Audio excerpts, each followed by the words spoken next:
Welcome to the My Creative Days podcast, where we will talk about all things DIY, home decor, decorating tips, and creating a beautiful home on a budget. I am hoping our time together will spark a creative idea, help you plan your next DIY, or inspire you to finally tackle that project you keep putting off. Grab your favorite cup of motivation and let's chat.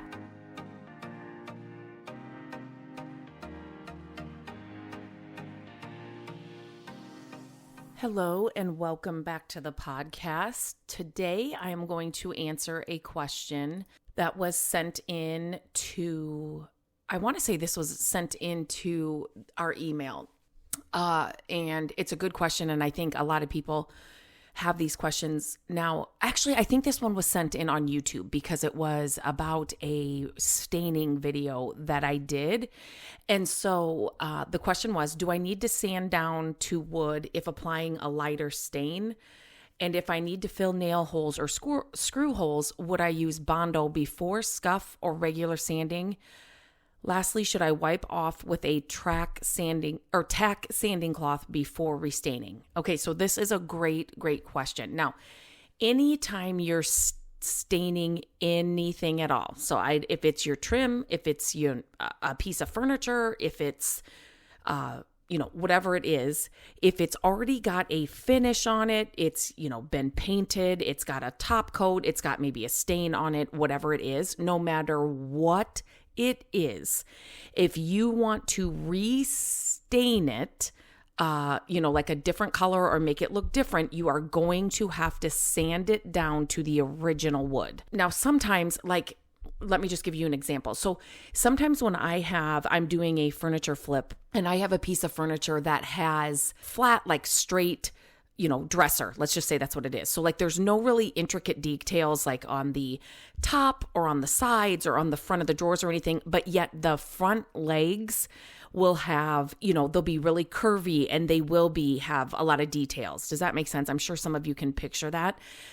It's kind of a plain dresser, but yet the front legs are curvy and just really, really cool. I always try to bring those out if I can. So I may paint the entire dresser and then I will stain those legs to make them stand out better.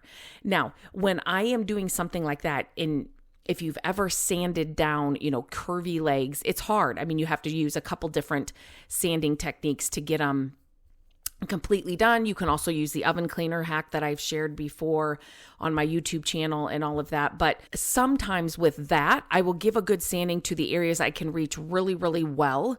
And then, you may in the creases and stuff, you may not get all the way in there. And so sometimes I will then, especially if I'm going a darker stain, I will just stain over that and it's okay to do that. But if you're doing stuff like trim in your house, and so this question was, do I need to sand down to wood if I'm applying a lighter stain? So definitely yes, especially if you're not going darker. You have to get down to raw wood. If you don't, it's just not going to look right. It could be, especially this one says lighter stain, but even if you're going darker on stain, and this is funny because we actually just redid the stain in our main level, and we were trying to figure out, we were just trying to see what we needed to do or what we could, could we reuse the trim we had? And so we sanded it all down. We, sanded it a little bit. We tried restore a finish that I've shared many times on my YouTube and on Instagram. We were trying all the different things. We were really just doing trial and error just to see. The trim was original to when we bought this house. So that's another thing you gotta know. All trim is going to be different. And it was crazy because when we sanded it all down, it was the trim was made from two different woods in some area. And so it's even if we stained it, so then we would apply a stain just to see what it looked like and if we like the color and all that. It's it was two different colors. It was so wild. We were not anticipating that at all. And everything we did and everything we tried, it just was not giving us the look that we wanted. And so we did choose to get new trim and added that just upstairs. if you're going, especially a lighter stain, you have to get it down to raw wood. You need to sand it down to raw wood. And depending on the trim you have, you may be surprised like we were. It just depends. What kind of trim is it? Another question that kind of ties into this, somebody was asking, do I have to say, or have you ever sanded down, they didn't call it laminate, what did they call it? Not real wood flooring and not real wood trim. I am talking about with this process, I am assuming it's all real wood. Now that is what you're going to get the best option with. And side note, I have never sanded down like, you know what I'm talking about, like the laminate floors, that look like wood, but they're not real wood. I've never sanded those down, so I couldn't really answer that question. I don't even think I would try that because I don't know what that finish on the top is. But anyway, if you have real wood trim and you are wanting to apply a lighter stain, you have to sand it all the way down. Any stain, you have to get that original finish off. And especially if it's been there for a while, like it's just like a piece of furniture that you pick up and it's like an old vintage piece of furniture.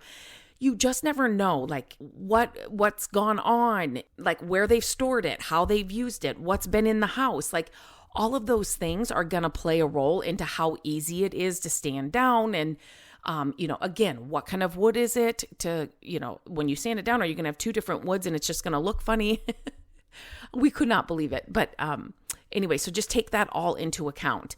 And what I would tell you to do is I would tell you to, remove the trim from the wall. Number one, that's just going to be so much easier. You're not going to, ding the walls. You're not going to ding the floor, depending on what you have, but remove the trim from the wall. And you want to do this very carefully so you're not splitting it. It just depends on how your trim is put on there, but you want to remove it from the walls and then take it from a place that's like maybe like an inconspicuous place in your home. Like you will always have the sofa on this wall, so it's really not going to be seen. So if you took the trim off from that little area and just tried a different things, then that would be the best place. Or maybe you have an entertainment center or something. Just start with a place on with your trim that you don't really see very well when it's all put back together, just so you can see kind of what you're working with. Because again, this just happened to us, so I couldn't believe this question came in because we have been doing DIY and trim and sanding and staining for years, and we were surprised. So just start in an area that's you're not going to see very well. Okay, then the next part of the question was, if I need to fill nail holes or screw holes, would I use Bondo before scuff sanding or regular sanding? So number one, if you are ever filling nail holes, you can do it either way, really. But if you just want to lessen the amount of work, you want to clean the trim really well if you're going to apply any kind of filler before you sand. So just make sure you're cleaning it really good so that there's no, just like dust or whatever that would fall into those holes and, just maybe make the filler not stick to the actual hole. But you can do that really before or after. If I was going to do it, I would probably clean it really well, and then I would use the filler, and then I would sand it, just because it just lessens the amount of steps you have to do. Now, you don't have to use Bondo. I mean, you definitely can. Like everybody has their favorite wood fillers and all of that. If you've got massive holes, but what I'm picturing, if your trim's like ours, it's just, little nail holes. You definitely, though, if you are going to be staining, you need to find a filler that is stainable, right? So you don't want a filler that's going to, like if you stained all of your wood or all of your trim a certain color and then you can see where all those little holes are, they're just not, whatever filler you used is not picking up the stain. You definitely don't want that. So you want to make sure that your wood filler is stainable before you apply it, because if it's not, it's going to look, polka dotted. That was the first word that came, but you're just going to be able to see where the nail holes are and where you filled them after you put the stain on. And lastly, should I wipe off any with tack or sanding cloth before restaining? Another excellent question, and another like across the board, no matter what you are sanding, piece of furniture, a piece of wood, your trim, anything that you sand, no matter what it is, literally a home decor piece, whatever it is, you have to wipe it off. You can do it with a damp cloth. You can do it with a tack cloth. You need to wipe it off before you do anything else. Like, number one, you are going to have, even if you use, like, I love the Serve Prep sander, and it hooks up to my shop vac. So most all of the sanding dust goes into the shop vac, which is so amazing. But sometimes there's just a little bit of particles left over. And even if you're just sanding it and doing nothing with it, but usually you're doing something else with it, but you just want to get the dust off the whatever it is before you bring it into your house. And so, but especially if you are staining, painting, priming, top coating, whatever it is, and if you are doing sanding in multiple steps, right? So sometimes if like painting a piece of furniture, you will sand it first, then you'll clean it, then you'll put a primer on it, then you will lightly sand it again, then you will tack cloth it, clean it, wipe it down again, then you will prime it, and then you will sand it, and then you will, every time you sand anything, whatever step you're in, whatever process you're doing, you do need to wipe it off. Again, another side note, if you're using that all-in-one paint that I share all the time on YouTube, on Instagram, on Facebook, you don't have all those steps because you have the primer, the paint, and the top coat all in one can. It's like a total game changer. But anyway, whenever you are sanding, no matter what it is, you have to wipe it down after you sanded. And just to get rid of any dust, any sanding debris. And especially when you're restaining, because you don't want that. When you're staining, you don't want any of that debris, any of that dust, on the finished product. And the stain's not going to look good. It's not going to go on even. It's not going to stick well. It's just a nightmare. So just become in the habit. If your sander comes out, so does a damp cloth or a tack cloth. Like, it's just part of your sanding process no matter what you are doing. So definitely get in that habit. Okay, that was the question that was sent in. Again, I always appreciate your questions. Always send them in. On any of our content, YouTube, Instagram, Facebook, here on the podcast, wherever. Send us an email, lindsay@mycreativedays.com. You can reach out to me on Instagram @mycreativedays. On any of the platforms you follow me. You can always leave a question there as well, and I pick them out. These are my favorite podcasts to record because it tells me exactly what you need. So I do pick them out from different platforms and things where I'm finding those kinds of questions. And when you guys send them in, email and or Instagram, it's just so helpful. So thank you that you do that. Never hesitate. I'm not going to share your name or anything, but it's going to help so many other people, because I always say if one person has the question, multiple people have the question. So it just lets me know what I need to be recording and what kind of content you guys are looking for.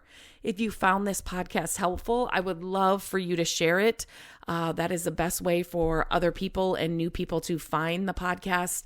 I really enjoy recording this podcast. And so the more and more people that can listen to it, the happier we are. And we know that we are serving people that are here on the podcast. So thank you so much for sharing. And until next time, I hope you have a great day, and I will talk to you real soon. Hello, friends. Thank you so much for listening to the podcast. I'm grateful that you tune in every week and that you share the show with your family and friends.